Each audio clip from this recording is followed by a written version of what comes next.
All right, hey everybody, welcome to the latest episode of Nephew Hours. I'm your host Migi. Joining me today is our good friends Dan and Jonah. How are you guys doing? Protecting myself from the coronavirus. Your screen, your video is frozen, my guy. What? Yeah, on my screen, your video is frozen. Of course it is. Anyways, let's just keep going. Yeah, roll with it. Roll with it. Things are well. Things are well for you, Jonah. Things are well. Okay. While our friend Dan fixes our his camera, we're gonna dive into it because we have a heavy episode going on. It's going to be a special little episode going. We are gonna do a little mock draft heading into the draft because for those who do not know, we are exactly a week away from the draft. We're recording this on Wednesday, November 11th at 5:46 Pacific time. Again, West Coast, Best Coast for life. So diving right into this though, we have a lot of trade rumors, especially since the trade moratorium is rumored to be ending most likely on Monday the 16th, which is going to be 2 days before the draft on the 18th, and free agency, which is going to be 2 days after that on the 20th. So a lot of things going to be happening next week, and so because of that, a lot of trade rumors have been swirling around.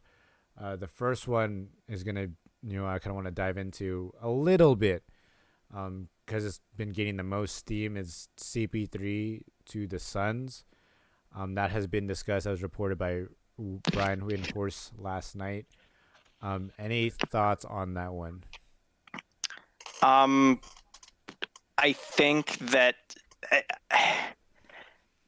the Suns are going to be scary next year, guys. Like, I don't know what to say because Devin Booker's 24 years old and scoring 25 points per game. If you add CP3 to that, that's a team that I'm not saying they could contend because you got to remember that the Nuggets, Lakers, Clippers, and Warriors will probably still be the top four teams in the West, but that's a great team.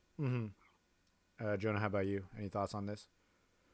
Yeah, yeah. I think with 8 and 2 added into that, kind of just what you said, just kind of adds in a lot of flavor to the West Coast. That's already, they almost made the 8 seed last year. I mean, one game away too. It's gonna be a promising run. I think they can.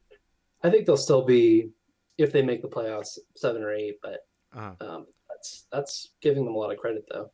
So here's my thing. I think it'd be a great trade. I think it's an immediate upgrade from Rubio. Potential deal wise, I'm just imagining how many picks has Chris Paul earned Oklahoma City at this point? A lot, like an insane amount.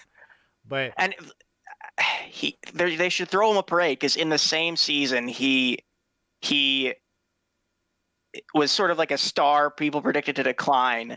They swapped him and got a bunch of picks out of it. Then it turned out he was basically as good as the person they swapped him for. Yeah. And also now they have like a shit ton of picks. Sorry, continue. With that potential deal wise, I mean they probably might have to toss in Rubio. Unless if they somehow convince Rubio like, hey, we'll keep you off the bench, and I think it'll still work. Ideally, if you have CP3 starting, then Rubio off the bench.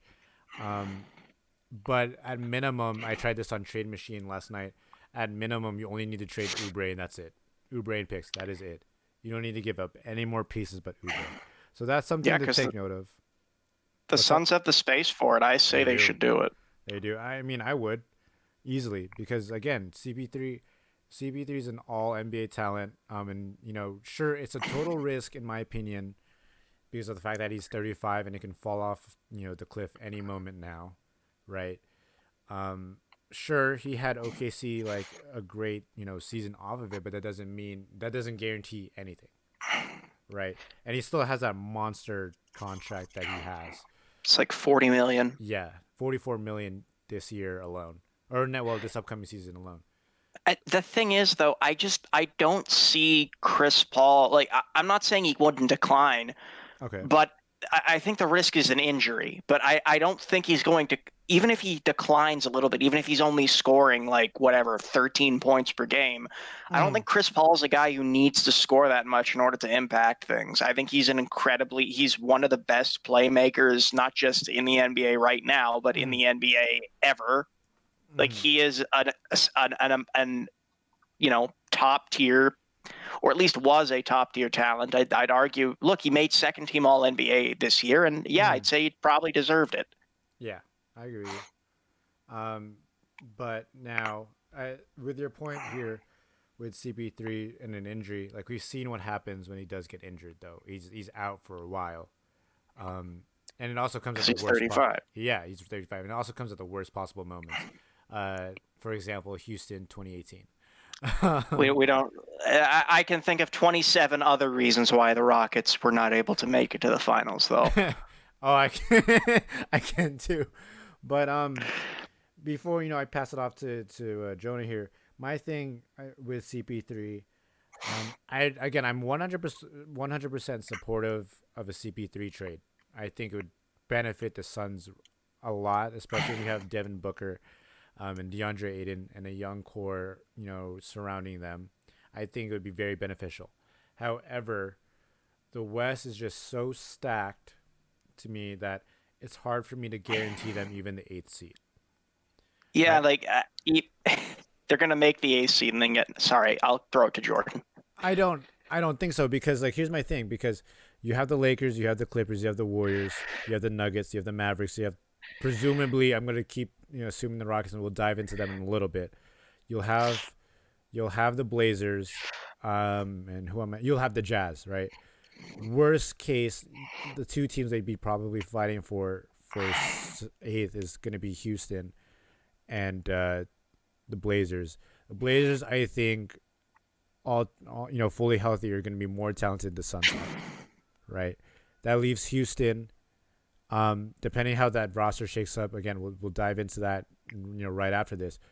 I still think James Harden and whatever they can get in in the offseason, I think would still be able to beat out Phoenix by maybe like a game or so.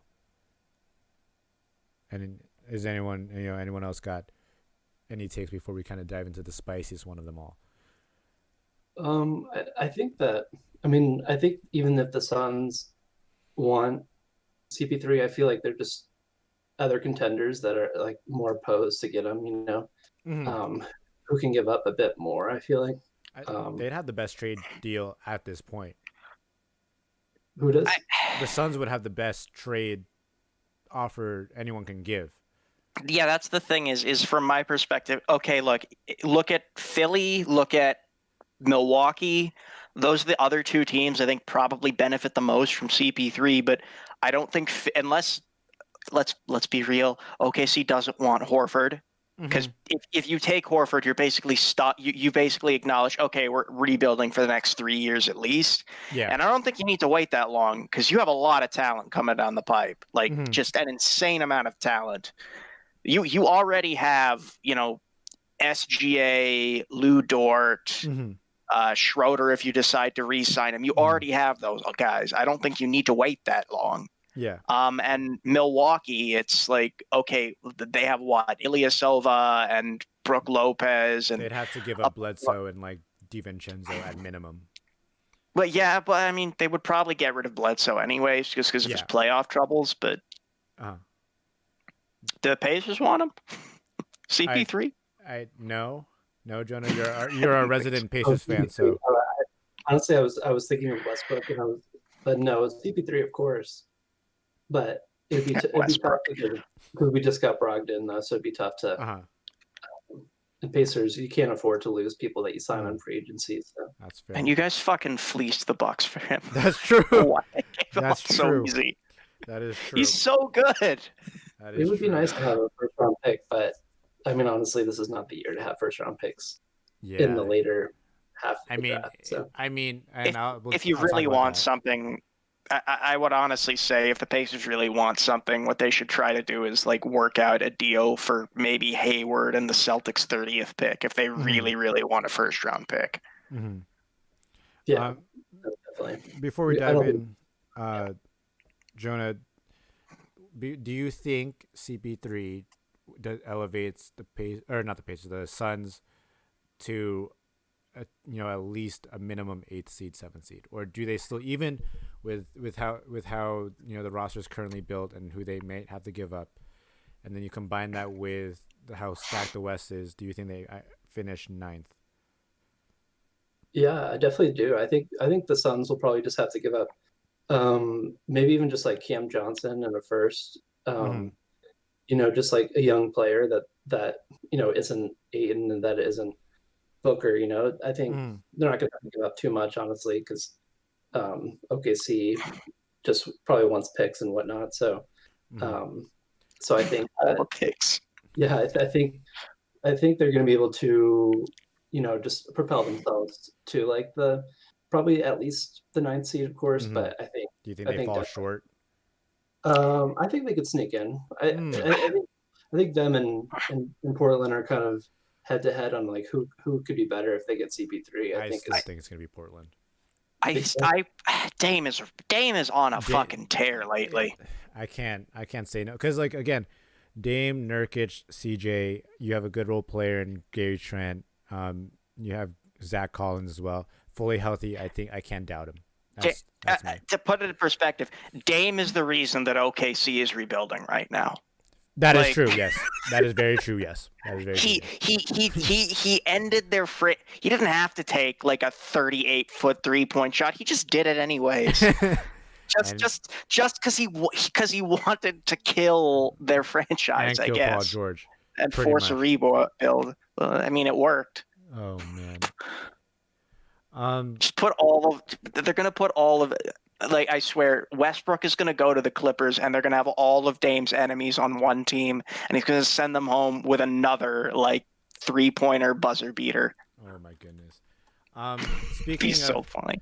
Speaking of OKC, one former player has made the waves again and has spiced up the NBA news circle. Dan, I know you have a lot to say before we dive into it, but The news here is that Russell Westbrook, after one season in Houston playing with best friend James Harden, wants out of Houston. And a big reason he wants out of Houston is that he told the front office that he was uneasy about the team's accountability and culture and wants to join a team where he can have a role similar to him being a floor general in Oklahoma City. Dan, I know you've been wanting to talk and slander. Go right ahead, buddy. First of all, like, you can be a floor general in Houston. Like, you can do that in Houston. It's just nobody bothered to teach Westbrook and Harden how to share the floor together. They're both incredibly ball dominant players. It's like it's such an easy thing to figure out, but nobody's bothered to figure it out. And they just lost the two people who were actually like trying the hardest to figure it out. They just lost Morey, their coach, and they just they're Morey, their GM, and they just lost D'Antoni, their coach. So, like, I'm sorry, but if you couldn't make a winning team of Westbrook and Harden with D'Antoni and Morey, who are Morey's a very good GM and D'Antoni's a very good coach, even though his defense is somewhat suspect. Like, what are you going to do? Yeah. Morey tried this small ball thing because Tillman Fertitta is a cheap ass owner who doesn't care about the team. He's just he's milking it for money. He's trying to this isn't news. I think most Rockets fans would agree with me. This isn't even slander.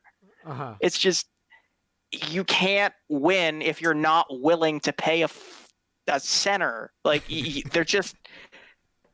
They made 35-year-old PJ Tucker play center. Yes, it did maximize Westbrook's potential. It helped him get more rebounds. Like, I get that. But one, okay, Westbrook wants out now. And two, well, how exhausting it is to play small ball for like an 82-game season or even a 16-game playoff run? It's not possible, especially against teams that have elite bigs like the Nuggets and the Lakers. Like, it's not going to happen. Oh, my God. And like, I'm sorry, but the Rockets are up shit creek without a paddle. Aren't they the oldest team in the NBA with the most cap? Like, they have the most money. on that. I think it's them or the Warriors who have the most money invested in the cap, and I think they are. The Rockets are the oldest team in the NBA. I think they are. They are. I believe so. Before I older than the Los Angeles Ring Chasers. They are older than the Los Angeles Ring Chasers. Congratulations on the ring chase. Sidebar on this. Sidebar, actually. The Warriors, this previous season actually became one of the youngest teams in the NBA after they unloaded so many people. They are now one of the youngest teams in the NBA, even including Steph. Steph is the oldest player on that roster. So, yeah, and Steph is like 31. Yeah, he's the oldest player on the Warriors roster. That's how young they are now. Yeah. Light years, baby. The Warriors are light years again. Warriors are going to have a very, very interesting rebuild. Not easy or hard. I mean, don't even think OKC is going to have retool then. Yeah, it's a retool. They're not rebuilding. I'm looking at the Rockets and I'm looking at OKC. It's like, wow, they should throw a parade for Chris Paul when they trade him. Because I'm just thinking, and they're basically sending Chris Paul to Phoenix to negotiate his own trade. That's Sam Presti's like, hey man, good job. Here's your $40 million. Go get your next $80 million. Have fun contending. Thanks for the 400,000 draft picks. Yeah, that's a fair point. So going back to Houston and Russell Westbrook here, clearly we kind of saw this coming with Houston. We didn't think it'd be this soon. You would think that they would give it maybe like another season before they say, like, you know what, I want out, let's blow it up. My take here with Houston is, and we'll make this very clear, Houston has, James Harden has reportedly said that he's committed to the Rockets and is locked in for the season. So we can, 99.9% chance, we don't expect a trade for Harden, and it's only going to be for Russell Westbrook. My thing is, and my only take is, because Dan kind of covered everything I wanted to talk about with how shitty a front office and a ownership it is now, is that who wants Russell Westbrook? Who legitimately wants to have Russell Westbrook's fat contract? He's on a 3-year, $140 million left, right? And this is, I'm gonna quote Kevin O'Connor here, because Kevin O'Connor did report that the Clippers and the Knicks are interested in trading for Russell Westbrook. And again, refer to Kevin O'Connor from The Ringer for this information. But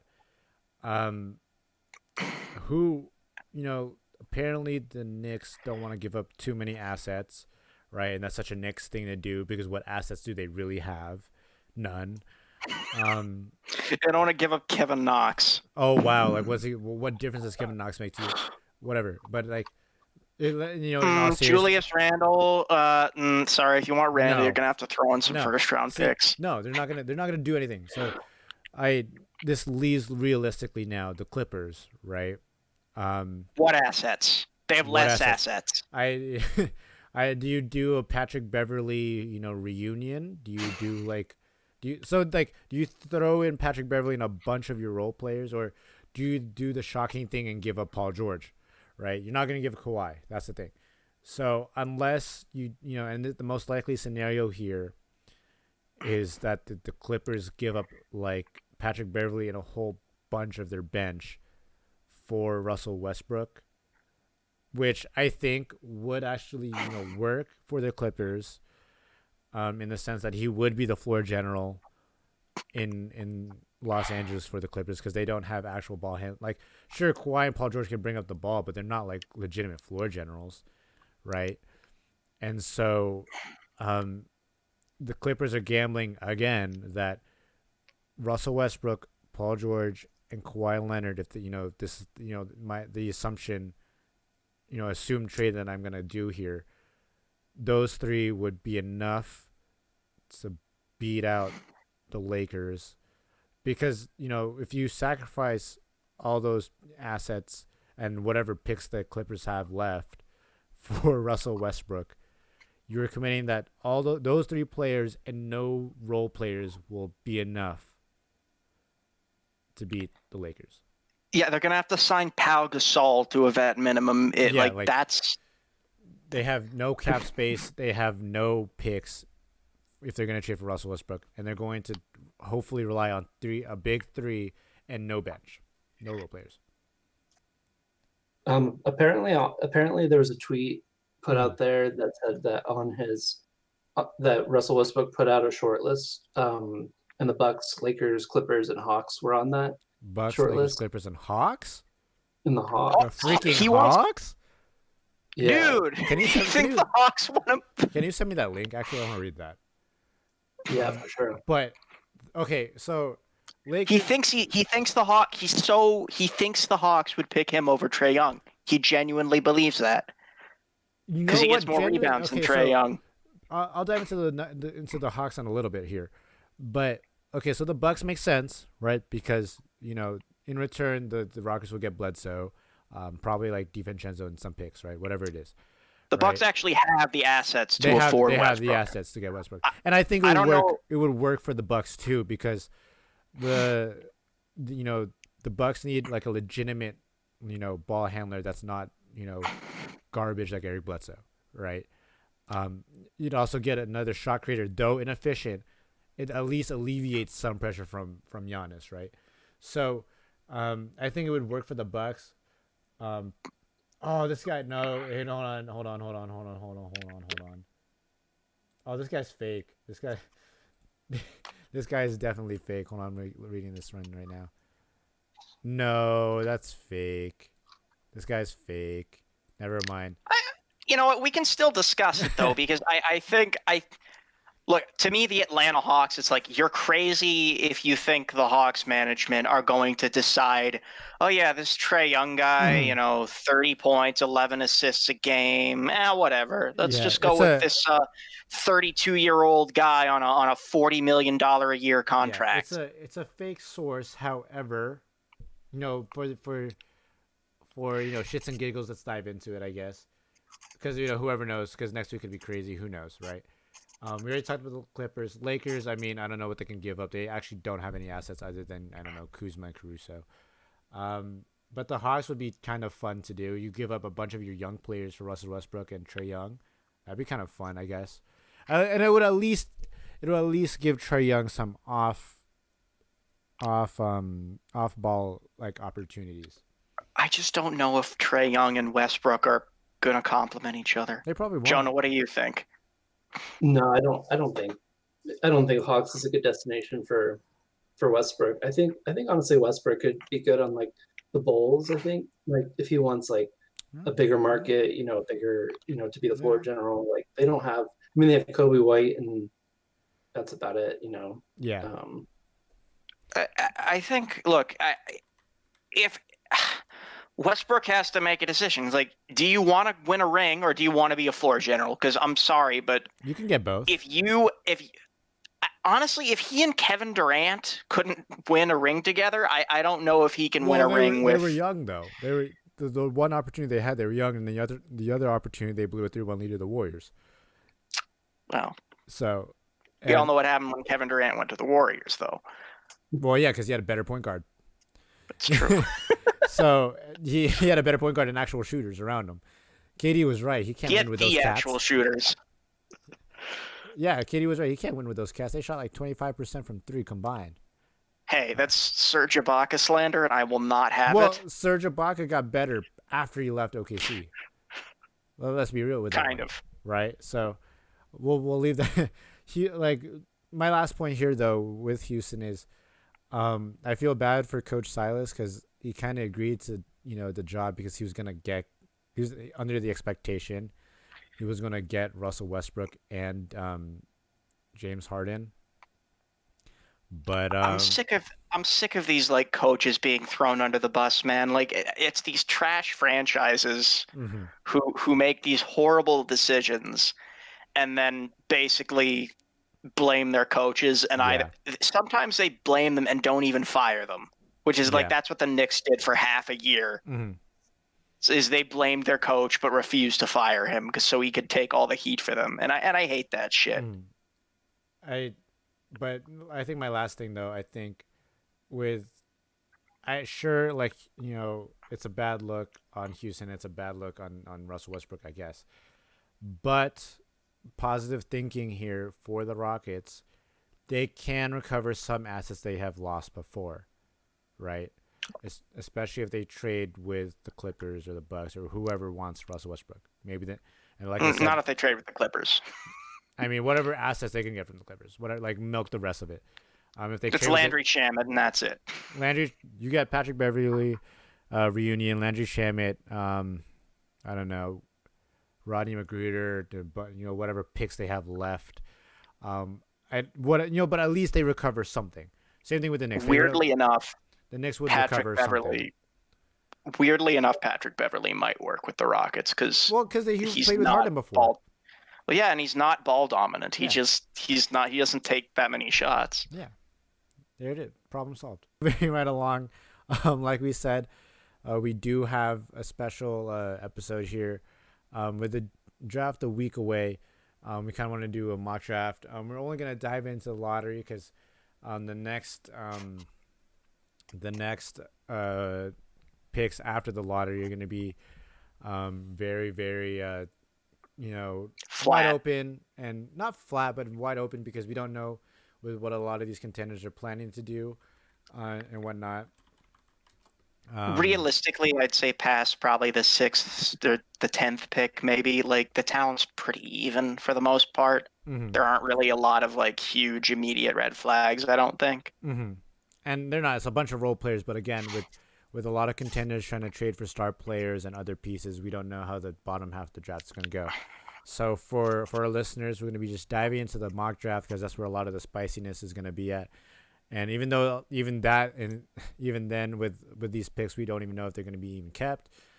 We can assume that we can make some solid picks out of that. So how we're doing this is going to be kind of also very realistic in a sense that no one knows what the other is going to be picking. We're alternating picks, but we don't know how the strategy or whoever is going to be taken. So we're kind of doing this like how it would be in if an NBA front office would be drafting and whatnot. So first pick, that's going to be me with the Minnesota Timberwolves. The first pick, I believe, is going to be LaMelo Ball.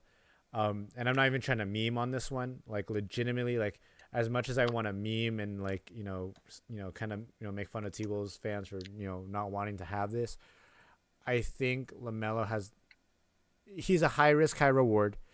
That he's a very talented playmaker. Sure, his shot is kind of sketch, but there's potential there, right? Small sample size, but he after in the back half of his season in Australia, he steadily improved his shot, though still finished in the high 20% in shooting threes. Not a good look, right?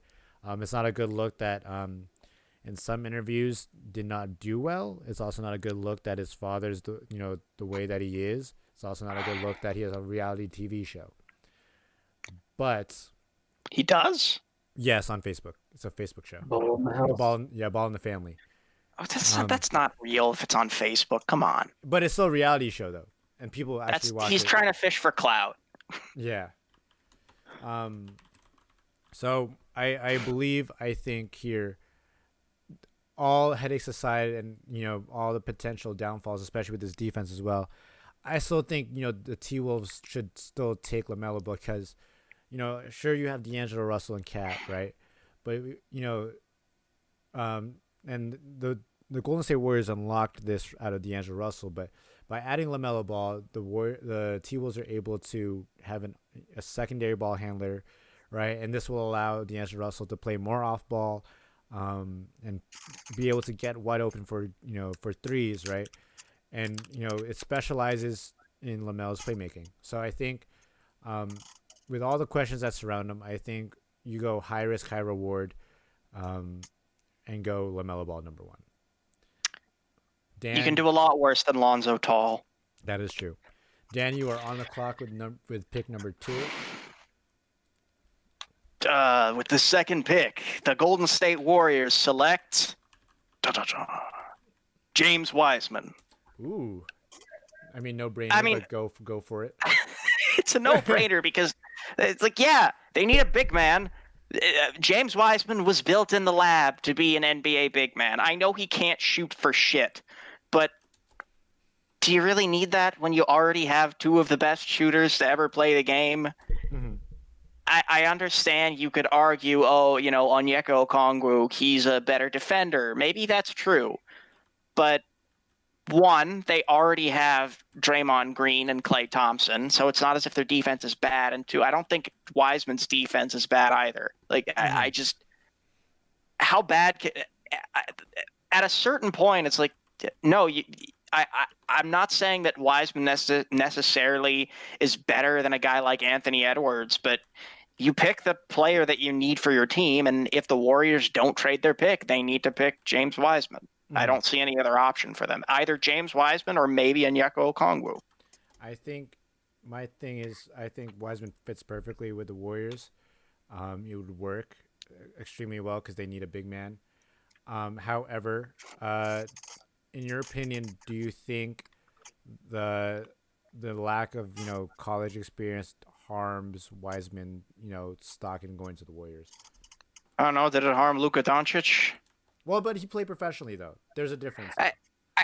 I get that, but I honestly feel as though the college system of players is kind of outdated. And I know that that's blasphemy to say in some circles. I know the culture, this, that's the other thing. Mm-hmm. I think that players who are drafted out of high school or go through the G League at this point in time have just as much a shot of success as people who get, screwed over by the NCAA. Mm-hmm. And I think no disrespect to college basketball or the people who play it. I really do think that to a large extent, the reason I think the NCAA is kind of like it's a bit of a grift. Okay. Like Mm-hmm. I getting paid, not paid. And just like, I don't, Mm-hmm. it doesn't make sense to me. It doesn't make sense to me why you would, and wasn't that why that was why he was kicked out of the college, was because he was taking money. God forbid he should get paid for risking his entire future to entertain college kids. Facts. Before we move on, actually, I do want to bring up somewhat breaking news. It is reported by Jonathan Gavoni from ESPN that LaMelo Ball has conducted an individual workout in Southern California with the Minnesota Timberwolves. So that kind of spices up the whole LaMelo to Minnesota, and reportedly is the only team he has worked out for so far. So kind of breaking news, subtle breaking news on that end. But moving along, Jonah, you got the third pick. What do you got in mind here? I think no surprise would be Anthony Edwards. I think the most. I mean, it could be somebody like Killian Hayes or like someone like, Okongwu, or even Obi Toppin. But I think Anthony Edwards, has just been the most hyped. I think almost just as much as James Wiseman and LaMelo Ball. But I think, he's a decent shooter. The Hornets really need, somebody who's gonna, get to the rim. And I guess they have Miles Bridges, who kind of fulfills that role kind of right now. Or you have, Devontae Graham, and you just have PJ Washington, just rookie last year. And it's just, I don't know. I think the Hornets still won't be very good even with Anthony Edwards, but he at least adds something to the team. And unfortunately, the Hornets finally have a top 3 pick, but it happens to be in a year when the picks aren't as stellar as they have been in the past, or how they're supposed to be in the future. So I do think Anthony Edwards is going to be one of the best that comes out of this draft class, but I think he's the best fit for the Hornets. Now, with the Hornets, we know that their backcourt as of this moment is Terry Rozier and Devontae Graham, right? Do you think adding Anthony Edwards now causes a bunch of problems now for that backcourt. Because again, Terry Rozier is just, was sent there to be a starter. Devontae Graham has elevated himself to become a starter. Now you throw in Anthony Edwards, who, do you think he's willing to come off the bench, or is someone else going to have to sacrifice what they knew before and come in with the bench role? Yeah, I think Devontae Graham kind of had a hot start, but honestly, he started fading as the year went on. And I think that Anthony Edwards is going to start no matter what team he gets put on. Like if he doesn't, then well, he probably wouldn't start for the Warriors, but with the Hornets and whatnot, I think maybe it's small forward. Yeah, perhaps, but I do think that Edwards is prime for starting at the 2, and probably Rozier and Graham will have to work it out for who's gonna do the point guard duty. But no, I do think that Edwards he's got a decent shot. I mean, he shot about like 19 points per game, I think, in Georgia. I think the only worry is that just Georgia wasn't very good, considering they had somebody who's supposed to be the best player in college basketball. I mean, he was basically the best player in college basketball last year. I mean, considering who was all able to play and all that. So, I think he leaves. Yeah, he leaves a lot to be seen, but I do think that Charlotte, it's going to be a good pick when they inevitably pick Anthony Edwards. So, okay. I hope it works out for them. I'm honestly tired of seeing Charlotte, just memed, all the time. But I think they'll still be memed for the next 3 or 4 years. So they'll be memed for all eternity. All right, so that means I'm back up on the clock, and I'm be picking for the Chicago Bulls here. And so with the 4th pick, I think the Bulls will take Deni Avdija from Israel. Why I say Deni Avdija, I think it's an obvious pick. For sure. Why I say this is not only is like a high upside player, he's been highly touted and praised from a lot of draft scouts and a lot of draft personalities. It's been rumored that also the Chicago Bulls have been high on Deni Avdija, and he also feels a need for a solid wing player, right? Because they're not going to draft a point guard or a shooting guard because they're filled with guards already. They need wing scoring, and so he fits them. The only issue I have, Deni's a great playmaker, right? He's pretty much like a unicorn, right? You would not think like a wing player like him would be able to, set up his teammates for great assists. However, his shooting is, little iffy. Did not shoot well from 3. I think he shot only maybe low 33% from 3. And from the free throw line, he only shot about 50-60%. This has been said by a lot of, draft analysts and everything, but if you look at his free throw numbers, that is like that. Someone's free throw percentage is a good indicator of how well a shooter he's going to be, right? And so if he's shooting not so well from free throw, it might translate to he might not be a great 3-point shooter. So that's something of concern. He has been working on it, so there's some potential there. His defense is, at the point of attack is not that great, but I mean, if you scheme him the right way, especially with off-ball defense, he might be able to work out.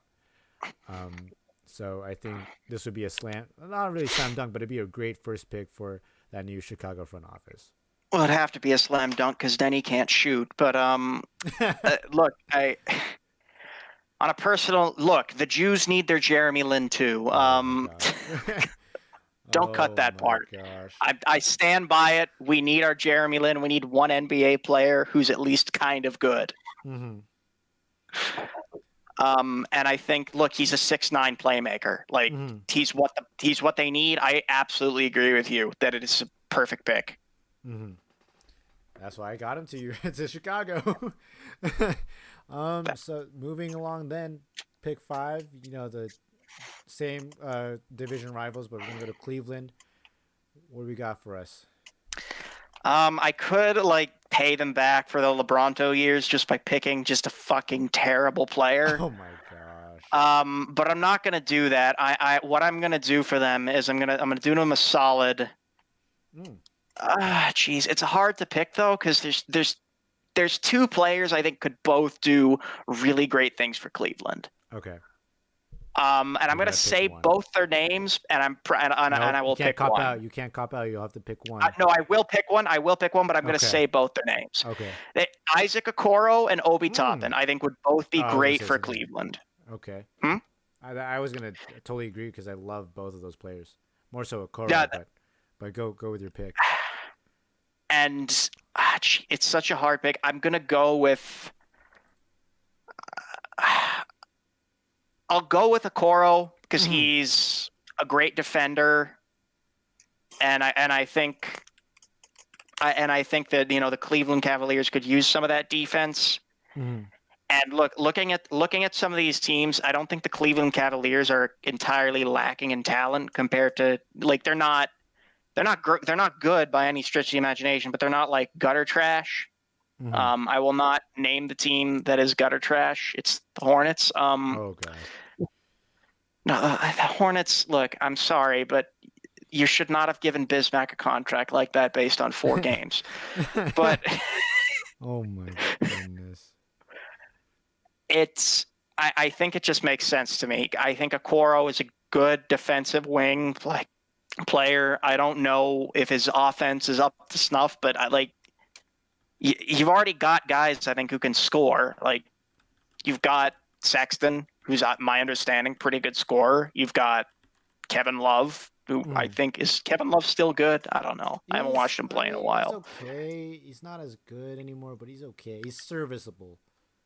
Okay, well then, look, I think Okoro's the way you got to go with that, and maybe cash in on Kevin Love, try to trade him for a younger player. I don't know. Well, I mean, Okoro's a small forward, so you play the 3, right? So you're starting. Oh yeah, no. Kevin Love is a power forward centered. Yeah. So I mean, at least Okoro, in my opinion, gives the Cavs defense that they which is don't what they have really at need all. right now. Yeah, they do. Plus another quality wing, which you can never have too many wings unless you're the Celtics. Fair enough point. Moving along, we got Atlanta at number 6, and that's going to be handled by Jonah. How are we doing? Good. Yeah, this one's kind of tough. I'm kind of balancing between Okongwu, Toppin, and also Tyrese Halliburton. I think. I think I was going to go with Killian Hayes. I think, but I think if I had to pick, it'd probably be Okongwu, who just is so dominant in the post.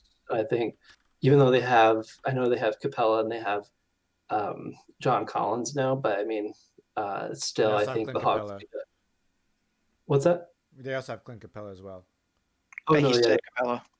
Yeah, I know. They have Capella, but I do think that just having another dominant presence for basically Trae Young to just lob to, even if it's. I mean, I think if Okongwu plays for the Hawks, I think he probably wouldn't start. Right away, at least. I think he could take over Capella's spot, but I do think that Okongwu is definitely just like all he's really good for is dunking and post moves, but I mean that's all you really need on a Trae Young led team. It's somebody who can just take his rebounds when Trae Young misses and basically just do something with it. Of course, they could use another ball handler. They could use somebody like Tyrese Halliburton or Killian Hayes, but I do think that they're going to be set with Okongwu, and they could also use somebody like Obi Toppin. But again, I think Okongwu is just a better version of what they need. So yeah, Hawks are going. We're essentially turning Trae Young into Shaqless Kobe, where he just chucks up shots and everyone else gets the rebound. Is this? Yeah. Okay. I mean, that could work on it. Like Trae Young is good enough that could work. I mean, maybe not this year, but the next one. Maybe.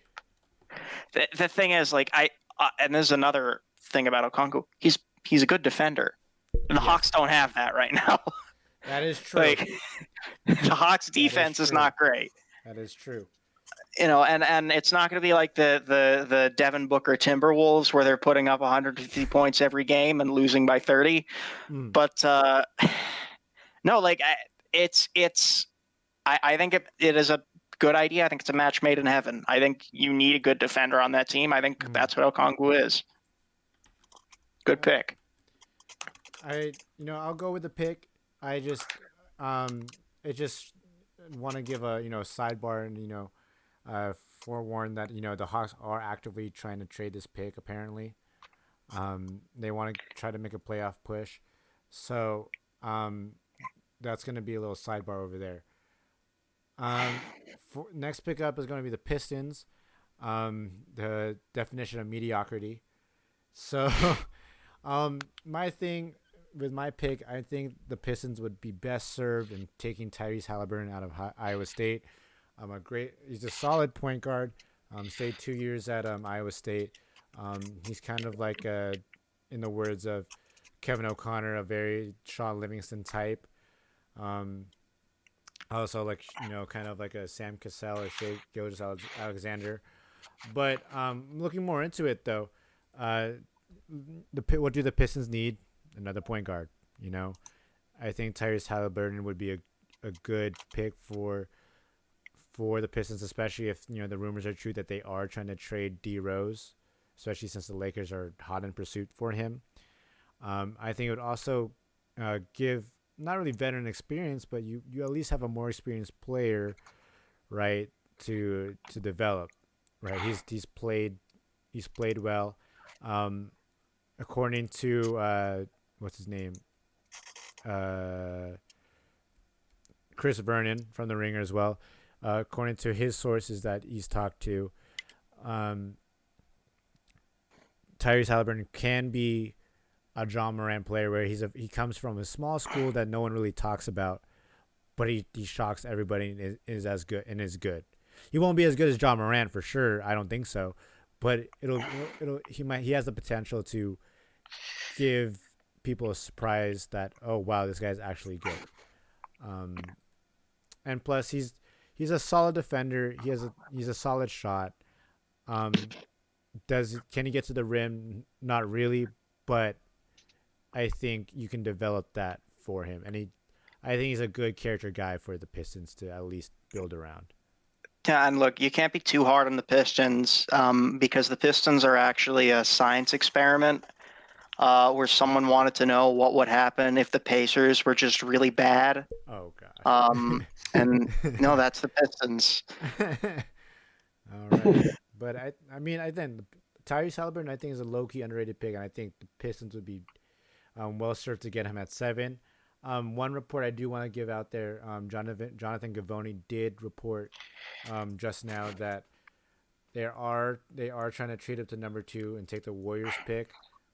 Assumably this could be for Wiseman. It could be LaMelo if he falls out. It could be for Anthony Edwards. We don't know. But that's a rumor out there. All right. So next up on the list is at 8 is the New York Knicks, aka the most garbage franchise in the NBA right now. Obi Toppin. No hesitation. No hesitation. No, without it. Look, Obi Toppin, small forward. No secondary ball handler for RJ Barrett. He's not a power forward. That's the first thing. Mm-hmm. And let's be real, the Knicks are going to try and pay Fred VanVleet $30 million a year anyways. But okay. Like I genuinely do think that Obi Toppin is a good fit for them because he's a good 3-point shooter. That's a thing that the Knicks really need right now. He shot 63% during his second year in college and scored 25 points per game. I'm honestly surprised he's not projected to go higher, quite frankly. Well, it's because he has no defense. Look. He has no defense. Look. It's... What? It's true. Look. I don't know about... Look. Yeah, you're probably right. I have faith in Obi Toppin. Like, he was selected as the best college player and in all the land, right? And he has the potential to be great in the NBA. Do we know where? Also, he has to not play power forward because the Knicks have like 30 power forwards. Who knows what they do with him? But my concern, stick him at small forward. Like I just stick him on the wings. My concern with Obi is again his defense, and sure, I don't want to sound like ageist when it comes to the NBA draft and when it comes to like older players, but his ceiling is going to be lower. He'll have a high floor for sure, but and the thing is here, right? You have a great scorer and a great player. Don't get me wrong, Obi could be great. However, you run the risk of having a low ceiling and a guy with no defense, and you also have factored in the New York Knicks, who are bad at developing players. The Knicks have the second worst offense in the entire NBA. What they need right now is someone who can score. No one who are you going to guard on that team? You just clamp RJ Barrett and that's it.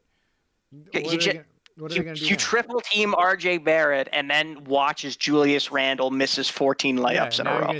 They're going to double Obi Toppin. It's going to be the same thing. So that's I'm not disagreeing with the pick. You can't double RJ Barrett and Obi Toppin at the same time. I'm not disagreeing with the pick. But there's cause for concern because it's the Knicks. I know, but like, what's the Knicks? It's not funny anymore. Well, no, it's kind of funny. It's pretty funny. It's pretty funny. It's funny. I'll tell you what. If they trade for Westbrook and Westbrook puts up 40, 15, and 15 on shooting splits of 40, 15, and 15, which it's hilarious. Yeah. And but like for Knicks fans, it'll be like kind of like a Joker laugh thing. Yeah. Like their young players will get no development and no minutes, and everything goes to hell as usual. Yeah, but like I don't think the Knicks defense is bad. They're 18th in the league, but like they're not as bad at defense as they are at offense. Mm-hmm. Like they need to get someone else who can score. Mm-hmm. All right, moving along, we got the Wizards at 9. Jonah, what you got here? Oh man, as badly as I want to take Killian Hayes, just for where I think he should be going, I do think. I mean, unless Bradley Beal gets traded, it's not worth it. But I think Devin Vassell is going to be my pick out of Florida State. He's a pretty good 3-point shooter. I mean, he shot about 42%. Through both of his years that he was there at Florida State. I mean, he only averaged like 12 points a game, which kind of leads me to I want more out of a player that's going to be the 9th pick, but this draft isn't loaded, so we got to go with probably future just role player / okay starter. So we're going with Devin Vassell. He has a very good defensive talent.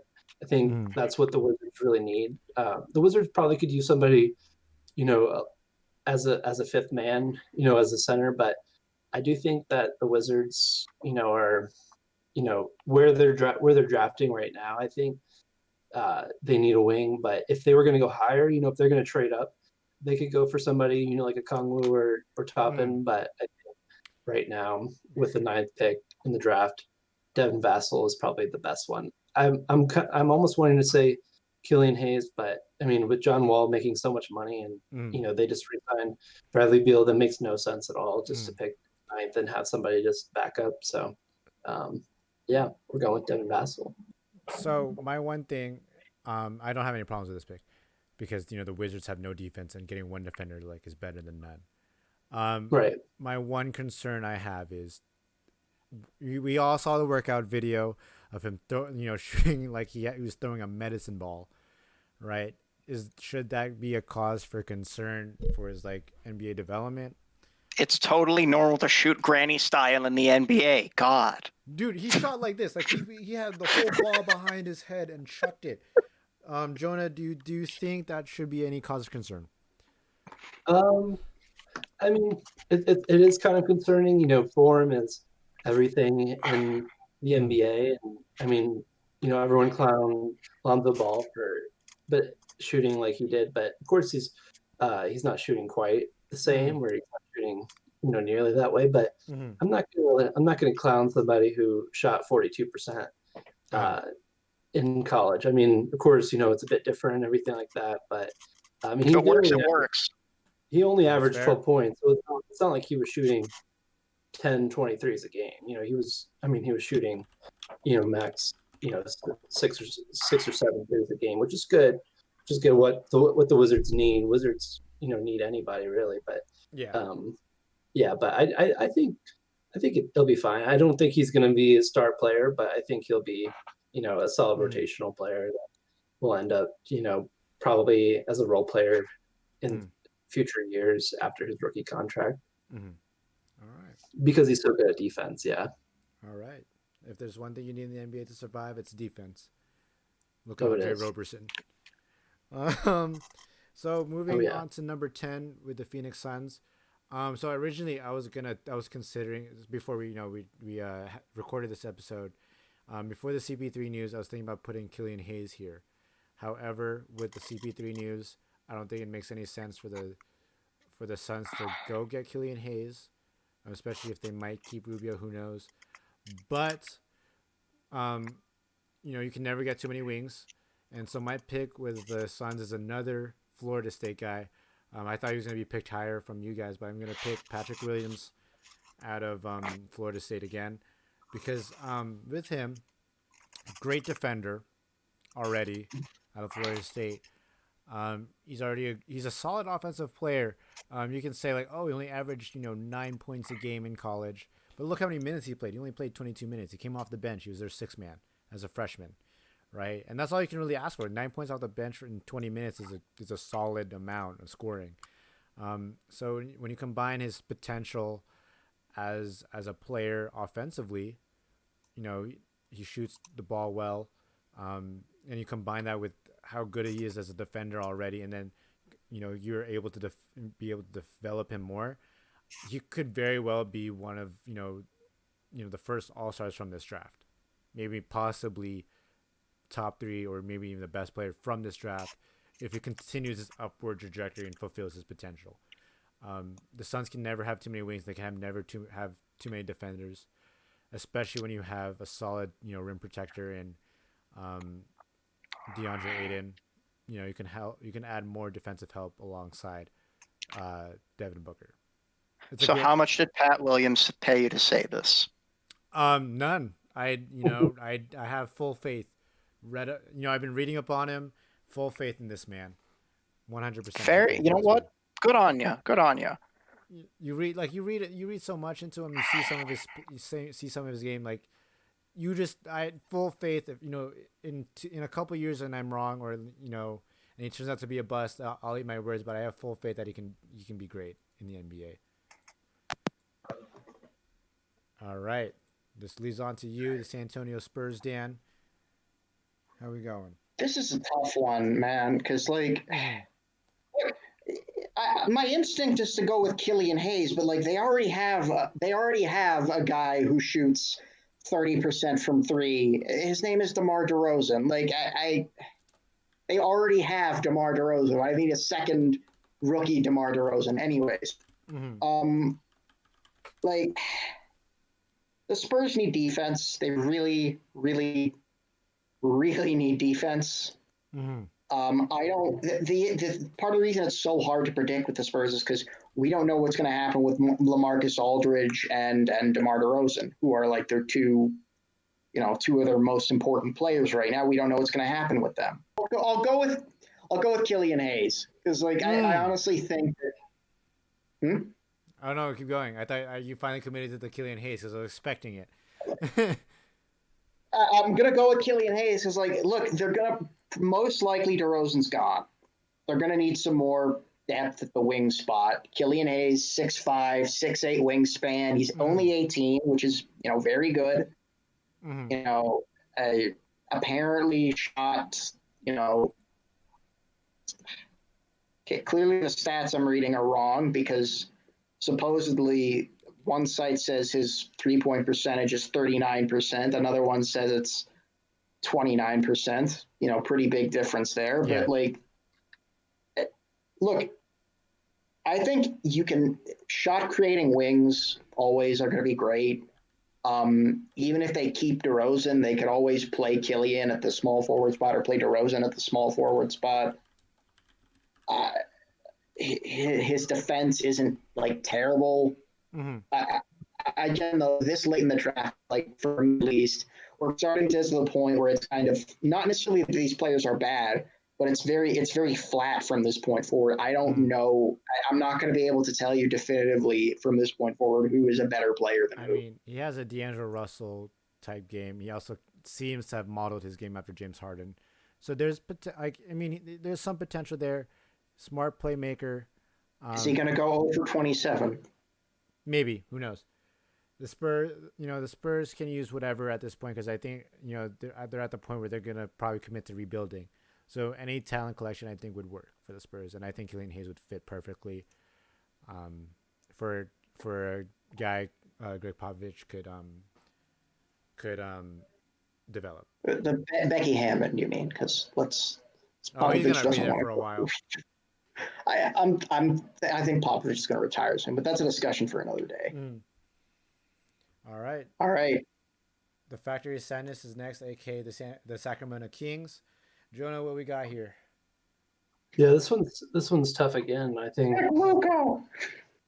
I think with trades, I do think that it's potentially that Buddy Hield won't last through the off season with Sacramento. So, they could get somebody higher. But honestly, I've been watching some highlights of this. I'm going to pronounce his name wrong because he's from Serbia, but Alexei Pokasevich. Oh wow, Pokasevsky. I think. Wow, that's a surprise. But yeah, I think that's a surprise on this one. He's expected to go much later, but I respect it. I respect the ballsiness on this one. Go for it. Yeah, but I mean, he grew a couple of inches, so he's like 7 foot tall.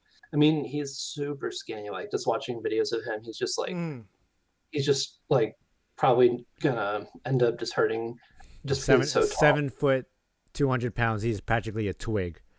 Yeah, exactly. He's got to put on some weight. But the way he shoots the ball is just incredible, and just like, he's a good 3-point shooter, and that's kind of what you need in today's NBA. I was gonna pick Tyrell Terry, but honestly, Bias is hoping that Tyrell Terry just he gets, he drops to a tradable position for the Pacers. Nope. I mean, Pacers don't have a first-round pick, but I'm hoping that they could trade for him. We interviewed him via Zoom the other day, so I'm hoping that went really well. But anyways, back to the Kings. I do think. What makes you think Pokusevski could fit on the Kings though? I'm very surprised on this one. I just think they need a solid big man. I know that they have what's his name? It's escaping me. They only have Dwayne Dedwin, I think. Maybe Alex Len. The guy, he's also European. He's pretty good at shooting. Bielitsa? Yeah, Bielitsa. Okay. They have him, but I think, Pokusevski, honestly. Is this a reaction to Marvin Bagley? Yeah, I do think it is. I think Marvin Bagley's done. Oh my gosh. I think he can go jump. He can. He's a backup, but I think. Dang.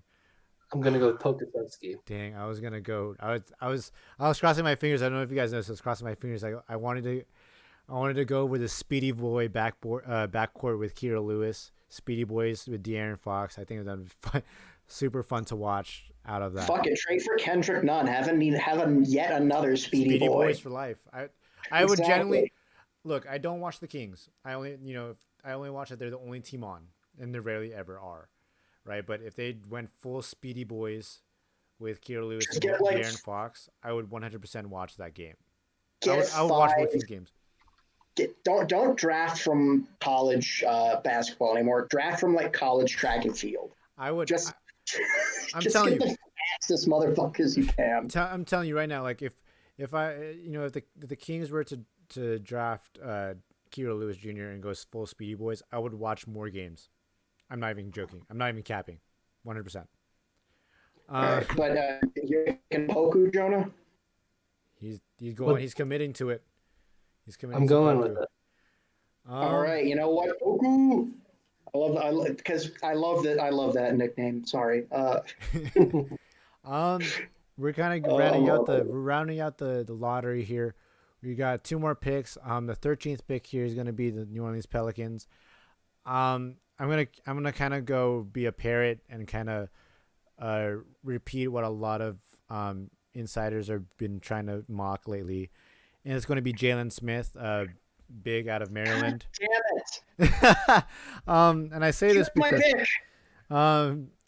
because look, Derek Favors isn't going to be there anymore, right? And so your only big man is I'm going to assume is Jackson Hayes, right? But Zion count? I mean, yeah, Zion, but he does everything. He's a wide man. He's not your traditional big man. But let's put this way though. You can have Zion and Jalen Smith on the floor. Their games complement each other, right? Zion can't really shoot, but what can Jalen Smith do? Shoot. He can shoot. And you know how great it would be to have both Zion Williamson and Jalen Smith, who literally can block the ball easily, guard the rim. No one's gonna score, right? So I think you have a good rebounder in Jalen Smith and Zion Williamson alongside each other. You have great shot blockers in Jalen Smith and Zion Williamson. And if Zion Williamson can dominate the paint, well, Jalen Smith can shoot. And at the same time, this is also insurance for Jackson Hayes not being able to pan out. Dude, I fucking love Jalen Smith. I'm so mad right now. He took my You're going to have him for the last pick, huh? I was going to have him for the Celtics. Well, what are you guys going to... Look, Jalen Smith... Look, you know who I compare Jalen Smith to is Serge Ibaka. And we all know what Ibaka's been doing for the Raptors. Mm-hmm. Jalen Smith is going to be, I think, a great player. Because I think... I do too. It's just if you can run the rim, shoot, and play defense, you've got all the tools. You can be a great center or power forward in the NBA, and that is that's what the Celtics need, which is why I wanted to pick him. So last thing here before I give the last pick to you, my one concern for Jalen Smith, he's slow. So how does that affect him defensively, especially when it comes to the NBA? NBA, everything's a lot faster now and a lot more physical. So do they have someone who can throw half-court lobs? Is there anyone on the Pelicans who's well known for throwing half-court lobs just to make up that distance? Lonzo, that's true. That's the joke. All right. Last pick. What do you got for us, Dan? Celtics need a center, but I honestly think the center that they get is not. I don't think they're going to get a center through the draft. I think what they're going to do is they're going to try and trade for a top tier center. Mm-hmm. They could use another ball handler because, Kemba's a decent ball handler, but he's more of a scorer most of the time, and again, he's not. There were a lot of troubles, I remember, in the Raptors series. They were turning the ball over a lot. They need someone who can handle the ball decently well. So I'm going to pick Aaron Naismith. Okay. He's probably related to Jason Naismith, creator of basketball. Oh my gosh, James Naismith. Dude. You took my pick, okay? I don't know what you want me to come up with something good. I don't know. At this point, I don't know many of these players because they're not low enough for my team to draft. And at the same time, this is a flat draft. I don't know how skillful these players are going to be. I think beyond the first few picks, for all we know, the rookie of the year next year could be the 23rd pick. Maybe the freaking Denver Nuggets will draft another insanely good player that everyone just kind of looked over because they had an unconventional style or something. All right. But I think that what people are trying to dismiss this as a weak draft because you're right, the top talent is maybe not as good as it would otherwise be. But you can get a role player from almost any first-round pick in this draft, and that's something. I think any player that you select, I think there's going to be a few busts here and there, but for the most part, I think whoever you select, you will probably get at least a decent role player, someone who can take up NBA minutes. Maybe not someone who can play significant playoff minutes, but who after a year or two of experience will probably be able to. All right. Well, then, that is the whole entire lottery mock draft. Any last minute notes you guys have on the draft? Like I said, and I'm, we've, Dan has said this earlier, but again, no matter where you pick in this draft, especially, and I think you benefit, if you pick lower, you will get a decent role player no matter what. And if you're a contending team, that's going to be perfect for you. So if you're a team like the Nets, the Sixers, the Lakers, you will have, a solid role player to help beef, your rotation. At the same time, though, it is important to say you're not going to get Ja Morant, you're not going to get Zion, you're not going to get Luka, you're not going to get Trae Young, but like not every draft has one of those guys. Hito Turkoglu, that's a throwback name. That's a real throwback name. Look. Apparently his draft class was notorious for not being very good, but like Hito Turkoglu is pretty good. All right. Well then, Jonah, last minute notes. Do you have any on the? No. I would just say go. What? Oh, you cut out. You cut out a little bit. I cut out. Go Pacers. Oh, he said go. Oh, the recording said no. So with that, this concludes, the 16th episode of Nephew Hours. For all of you guys who are probably going to be listening to this on a Thursday or Friday, or maybe later, or maybe viewing this on YouTube. If you guys have not, been following us on Instagram, we did announce we are doing a whole draft live stream with the entire Nephew Hours team. It's going to be all hands on deck. We'll be streaming the draft. We'll be, analyzing, the picks as they come. So that's going to be something really exciting to be looking forward to. It's the first time we're ever doing this. So it's going to be a lot of firsts for us here on the team. So again, continue to follow us on Twitch. That's where we're going to be live streaming that. So it's going to be twitch.tv/Nephew Hours.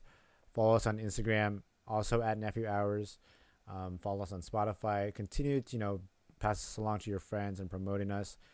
All the love that you guys have been giving us lately has been very great. We're slowly building our way up there, and for a podcast, for an idea that 2.5 months ago was not a real thing yet, and to see that in these 2.5 months, I think almost actually might be 3 months now, to see it actually grow as big as it has and at the rate it has, has been really, really awesome. So from the bottom of our hearts, thank you, and you guys have a great night, and And if I slandered your team, make sure to send your complaints to jsnu@gmail.com. Again, that's jsnu@gmail.com. If you have legitimate concerns, email us at nephewhourspod@gmail.com, and we'll look forward to it. If you have any other topics, email us there. And if you have any PR concerns because of Dan, email us there. But with that, again, thank you for all the support. We'll see you soon.